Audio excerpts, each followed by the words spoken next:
All right, let's talk about protecting your PC. We're going to cut through all the noise and get right into the world of malware. It doesn't matter if you're just browsing the web or you're a total power user, keeping your Windows machine safe is absolutely critical. And today, we're going to show you exactly how it's done. This quote really hits the nail on the head. Think about it. If your hard drive fails, that's a huge pain, but it's just one computer. A malware infection, that's a whole different beast. Suddenly, it's a threat to everything that PC is connected to. Your home network, your files in the cloud, maybe even your bank account. That's why this isn't just a techie issue, it's a protecting your entire digital life issue. So here's the game plan. First, we're going to get to know the enemy. What is the modern malware menace? Then, we'll build up our digital defenses. After that, we'll run through the malware removal playbook for when things go wrong. And finally, we'll take a quick look at the future of all this. It's really a journey from understanding the threat to being empowered to stop it. Okay, let's dive right in. Section 1, the modern malware menace. You can't really fight an enemy until you understand what you're up against. So what exactly is out there?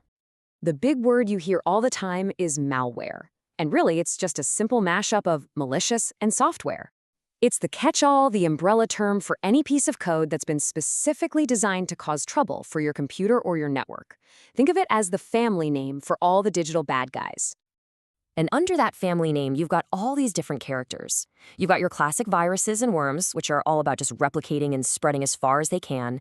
Then you have spyware, which is creepy. It just wants to hide on your system and watch what you do. Trojans are sneaky. They pretend to be a useful program to trick you into letting them in. But the one at the bottom there, ransomware, that's the real monster of the modern era. Its goal is simple: lock up your precious files, your photos, everything, and hold them hostage until you pay up. It is without a doubt the nastiest of the bunch. Okay, so now that we've met the villains, how do we stop them? Let's get into building our digital defenses. We're going to use a classic military strategy here, something called defense in depth. The whole idea is that you don't rely on just one thing to protect you, you build layers. The best way to think about this is to imagine your PC is a fortress, a digital castle. Now, you wouldn't just build one single wall around a castle and call it a day, would you? Of course not. You'd have outer walls, you'd have guards, you'd have a gatekeeper. You need multiple layers. Your computer's security is exactly the same. So let's look at these layers. Layer 1 is your big outer wall. That's your firewall. Its job is to stand at the edge of your system and inspect everything trying to get in from the internet. It's your bouncer, blocking shady connections and automated attacks before they even get a chance to knock on your door. And the great thing is, the firewall that's already built into Windows, it's really, really good. So inside that outer wall, you need your guards. This is your anti-malware software. And again, Windows Defender, which is built right into modern Windows, is a powerhouse. Think of it as the guards actively patrolling the grounds of your fortress.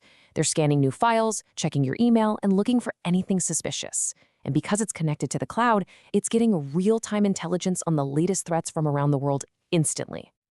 And finally, we have Layer 3, the gatekeeper. This is User Access Control, or UAC. You know exactly what this is. It's that thing that dims your screen and pops up with that "Are you sure?" message before you install something. That little prompt is an incredibly critical barrier.